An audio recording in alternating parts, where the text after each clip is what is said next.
Ne znam šta me tačno nateralo da otvorim tu staru prašnjavu kutiju. Nije pripadala meni. Pronašao sam je dok sam raščišćavao tavan svoje pokojne tetke Milene, čiji stan sam nasledeo više iz obaveze nego iz stvarne želje. Svi su govorili da je bila čudna žena. Samotnjak, večno zatvorena u svom stanu, nikad nije izlazila, a ni gosti joj nisu dolazili. Umrla je tiho, u snu, i niko to nije primetio 3 dana. Tavan je bio prepun starih kutija, ali ova je stajala odvojeno, kao da je neko namjerno hteo da je zaboravi. Bila je prekrivena paučinom, a koža od koje je bila napravljena imala je neobičan miris, kao da nije pripadala ovom vremenu. Kad sam je otvorio, unutra je bila samo jedna stvar. Pozivnica. Karton je bio debeo, ručno izrađen, sa zlatnim rubovima koji su se presijavali na svetlu. Slova su bila ispisana nekom starinskom kaligrafijom. Pozivate se da prisustvujete venčanju u dvorcu Ivora. Subota, 21. oktobar, tačno u ponoć. Prisutni su obavezni. To je sve. Nije bilo imena mladenaca, nije bilo potpisa, ni broja za potvrdu dolaska. Samo to. Pomislio sam da je u pitanju šala, stara pozivnica iz nekog davnog vremena. Ali datum je bio tačno 3 dana od trenutka kada sam je pronašao. Nešto u meni se pomerilo. Neka čudna znatiželja, kao da me pozivnica posmatra ili me već drži za ruku. Naravno da sam mogao da je bacim, ali nisam. U subotu večer sam seo u automobil i uputio se ka adresi koju nisam uneo u GPS, jer nije ni bila napisana, samo dvorac Ivora. Nisam znao kako, ali znao sam kuda da idem, kao da su mi u glavi osvanule mape koje nikada ranije nisam video. Svaka skretanja bila su instinktivna. Dok sam vozio kroz guste šumske predele, put se sužavao, granje je grebalo automobil, a iz radija se čulo samo šuštanje, bez obzira na stanicu. Onda je počela kiša, neobična, kapljala je sporo, gusta i crna, kao mastilo. Na kraju puta iz maglica se otvorila i video sam ga. Ogroman dvorac, zaboravljen u vremenu, sav u kamenu, sa tornjevima koji su parali noć. Sva svetla su bila upaljena, a na kapiji jedan starac u odelu bez boje, sa očima koje nisu treptale. Dobro večer, gospodine Marković.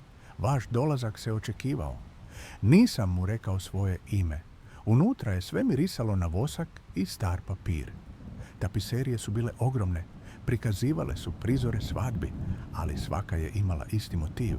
Mlada sa velom preko lica i gosti bez lica, bez očiju, usta, nosa, samo oblici. Sala za prijem bila je puna ljudi, ali svi su stajali nepomični, kao da čekaju nešto ili nekoga. Niko me nije pogledao.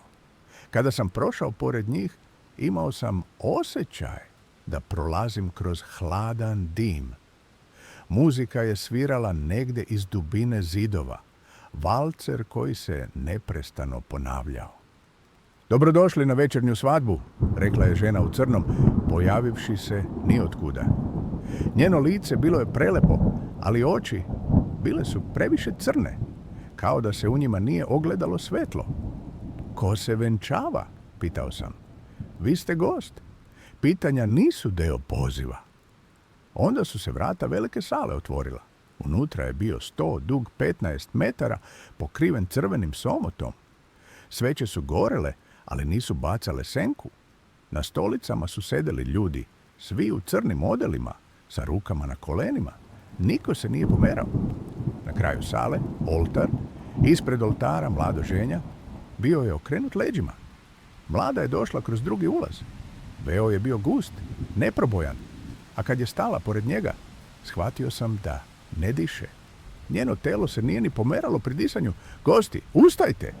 Nisam hteo, ali telo mi je ustalo samo, kao da nisam imao kontrolu nad sobom. Prisegnite večnosti ovom braku. Usta su mi se otvorila, prisežem, a onda nestanak struje. Sveće su pocrnele, kao da su u jednom dahu izduvane. U mraku sam čuo pokrete, šapate, škripu. Kada se svetlo vratilo, stajao sam sam. Sto je bio prazan. Sala prazna. Oltar nestao. Nije bilo ni vrata iza mene, samo zid. U mom džepu nova pozivnica. Sljedeća svadba. Uskoro. Vaše prisustvo je obavezno. Pokušao sam da pobegnem iz dvorca, ali svi izlazi su vodili nazad u istu sobu. Svaki hodnik se vraćao na početak. Kao u lavirintu, samo što ovdje zidovi nisu poštovali zakone prostora, probao sam da razbijem prozor, ali staklo nije pucalo. Pucao sam u njega iz pištolja koji sam imao od pokojnog oca. Ni trag. Počeo sam da primećujem stvari. Tapete koje se lagano pomeraju kao da dišu. Portrete na zidovima koji su me posmatrali. U jednom trenutku video sam sebe na jednom od portreta. Bio sam u odelu sa crnim rukavicama i pored mene je stajala mlada, ona ista, i nije nosila veo. Bilo je to moje lice, ali starije. Oči su mi bile mrtve kao njene. Dani su prolazili, ili su to bili sati.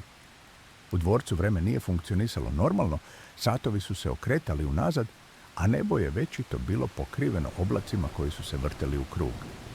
Jednog dana naišao sam na vrata sa simbolom koji sam video i na pozivnici. Kada sam ih otvorio, ponovo sam bio na tavanu. Sve je izgledalo isto kao tog dana kad sam pronašao kutiju. Ali kad sam se okrenuo da izađem iz tavana, vrata nisu vodila u stan moje tetke. Vratila su me u dvorac. U sljedećoj prostoriji zatekao sam svadbenu tortu potpuno netaknutu. Ispod torte sveska. Otvorio sam je. Unutra su bila imena. Više od 1000 njih. Sva precrtana. Posljednje ime, moje. Sljedeće strane bile su prazne. Onda sam čuo smeh. Njen. Onaj isti, tihi, iz dubine zidova. Gosti se ne vraćaju kući, rekla je. Nisu nikada ni došli odande. Nisam siguran koliko dugo sam tamo. Ponekad se čujem kako govorim rečenice koje nisam mislio. Ponekad osjećam da nisam sam u sopstvenom telu. Kao da još neko posmatra iznutra. Ali najstrašnije od svega je to što svake noći u tačno ponoć stiže nova pozivnica za novu svadbu. I svake noći ja idem bez pogovora. Zavesa noći nije se podigla sa dvorca ni dan nakon dolaska.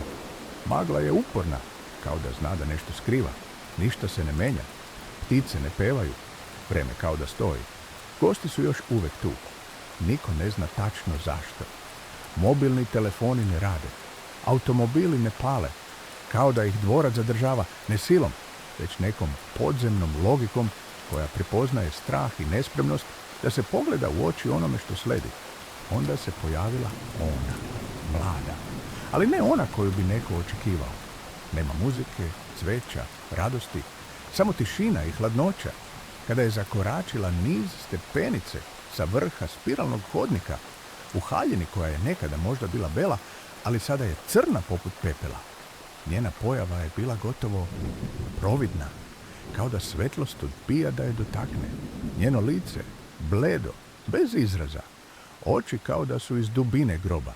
I svi su je vidjeli. Ko je ona? Neko je prošaptao. Mlada, odgovori neko drugi, ali ton mu je bio više pitanje nego tvrdnja. Niko se nije usudio da joj priđe, a ona je samo stajala. Na dnu stepeništa, nepomična, kao statua tuge. Sanja, devojka koja je inače bila najracionalnija među njima, pokušala je da razgovara sa njom. Hej, treba li ti pomoć?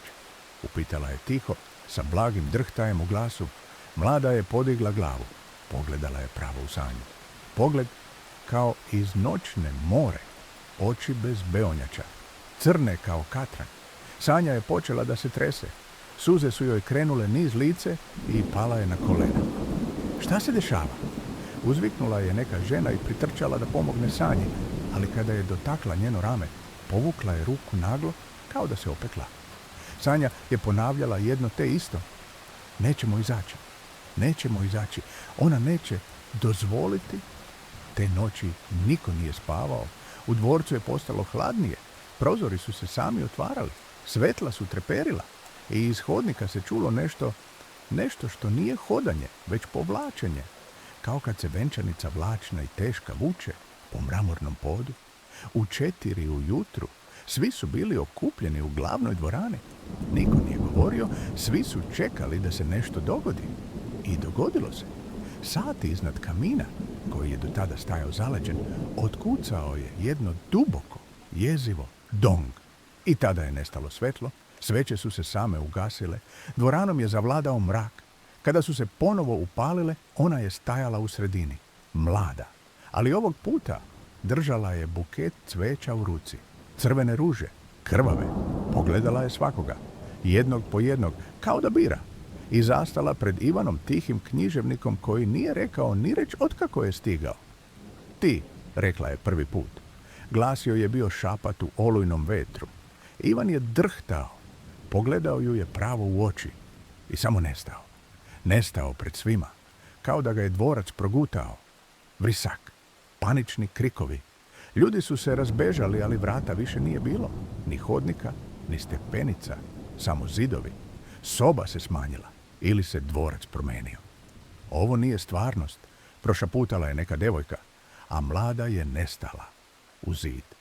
Sljedećeg dana Mirko, jedan od starijih gostiju, našao je stari dnevnik u biblioteci. Kožni povež, stranice iz bledelog mastila. Pisala ga je žena, pre 100 godina. I ona je došla ovdje na svadbu, pozvana bez poziva.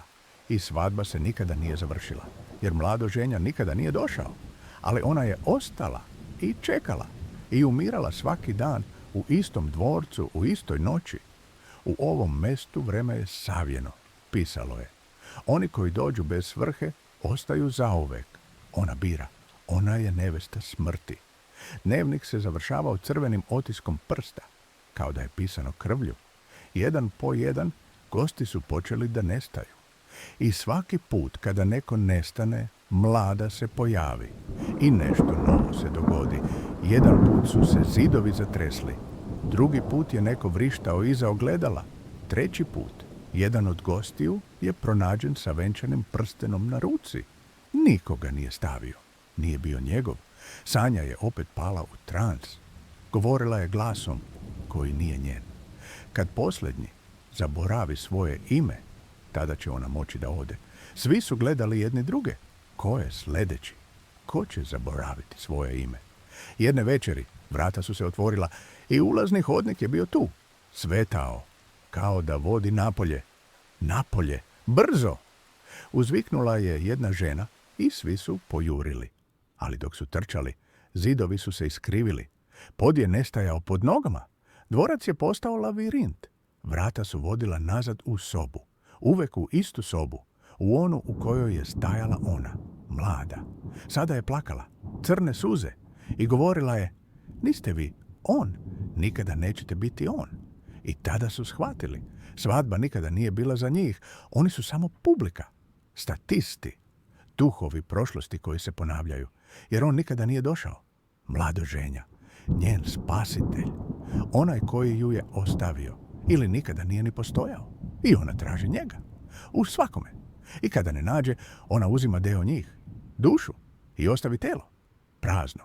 Sanja je odlučila da završi sve. Sišla je u podrum, vođena osjećajem. I našla grob, njeno ime, mlada u crnom, Jelena, rođena 1891. Umrla na dan svoje svadbe. Ali godine smrti nije bilo. Sanja je otvorila kovčeg. Bio je prazan. Iza nje ona, mlada. Vreme je da odeš, rekla je Sanja, ne znajući ni sama odakle joj snaga. Ali mlada je prišla. Spustila ruku na Sanjinu glavu i tada slike, udarci, utopljeni trenuci, smrt, ljubav, prva izdaja, sve u jednoj sekundi. Sanja je pala. Kada se probudila, bila je sama. Dvorac, napušten, tišina, trava visoka, zidovi u ruševinama, a u ruci pozivnica, ispisana istim rukopisom kao i pre. Ali ovog puta potpisana za Jelenu, tvoj verni, na kraju svih večnosti. Nisam više sigurna ko sam. Ime mi je poznato, ali kad ga izgovorim, zvuči kao laž. Prošlo je 7 dana otkako sam napustila dvorac, ili sam bar tako verovala, ali snovi se vraćaju. Svake noći. Mlada, ples, vrisak i sat koji nikada ne otkuca ponoć, zidovi moje sobe, ovdje u stanu u Novom Sadu, sve češće deluju zakrivljeno, kao da prate ritam dicanja dvorca. Svetla trepere, telefoni ne rade, već poznato, zar ne? Na radnom stolu, opet, ona pozivnica, ali sada piše: završna svečanost, samo za tebe. Mislila sam da je gotovo, da sam pobegla, da su ti zidovi ostali za mnom srušeni, progutani vremenom i zaboravom. Ali kad sam otvorila vrata stana, nisam bila u zgradi. Bila sam u hodniku dvorca, onom istom. Miris tamjana i truleži, zastave sa prašnjavim zlatovezom i tišina, gusta kao dim. Pogledala sam iza sebe. Vrata više nije bilo. Sanja, dobro došla kući. Šapnuo je glas iz tame. Okrenula sam se. Na kraju hodnika sveća i uz nju silueta žene. Haljina crna, pogled poznat, ali nije to bila Jelena. Bila sam to ja. Ili ono što sam mogla postati. Zar nisi želela odgovore? Pitala je. Posljednji ples se ne može odigrati bez glavne gošće. Dvorana je blistala. Kao nekada možda. Kristalni lusteri, sveće, muzika s gramofona koji ne okreće ništa. I ljudi, desetine lica, ali ne lica koja znaš. Lica iz portreta, iz grobova, iz prošlih vremena. Gosti svadbe koja nikada nije završena. I svi gledaju u mene. Na sredini podijum. Na njemu on, mlado ženja. Lice nevidljivo, kao zaboravljeno, odelo starinsko. Prsten u ruci i pruža ga meni. Završi ples, oslobodi nas, ne mogu da dišem. Noge same koračaju. Muzika je tiha, ali svakim korakom glasnija. Kao da mi srce bije u ritmu valcera. Ako odbiješ, sve će se ponoviti. Svaka noć, svaka duša, zauvek. A ako pristanem, prošapta, onda nećeš više biti ti. Ispružila sam ruku, dodirnula njegovu i sve je nestalo. Plesna dvorana pretvorila se u bezbojni vrtlog uspomena koje nisu moje. Sjećanja iz 18. Žene koje čekaju, ljudi koji vrište, dvorac kako gori, jedna svadba. Uvek svadba. Sanja više nije Sanja. Postala sam deo tog ciklusa, mlada. U crnom, u belom, u pepelu. Ali onda nešto pukne, bukvalno. Pod ispod mojih nogu se rascepi. Pala sam. Pala sam kroz slojeve sna, kroz vekove, kroz dimenzije i iz tame svetlost. Budim se na travi. Dan je, pravi dan, sunce, zvukovi, ljudi, policija. Gde ste bili? Neko viče. Pogledam oko sebe. Ostali gosti. Pojavljuju se jedan po jedan, zbunjeni. Neko plače, neko se smeje kao lud. Pronašli smo vas u ruševinama starog dvorca, praznog. Nema ni sprata, ni krova. Samo temelje. Kako ste dospeli tamo? Ali niko nema odgovor. Sanja ćuti, jer Sanja zna. Ovo nije kraj. 2 mjeseca kasnije. Život ide dalje, ili bar pokušava. Ali poruke stižu. Ljudi nestaju. A na vratima pozivnica, uvek ista. Mlada je možda otišla, ali dvorac, on pamti. I otvara se za nove goste, za nove plesače. A muzika nikada nije utihnula, samo čeka da neko otvori vrata i da ples počne.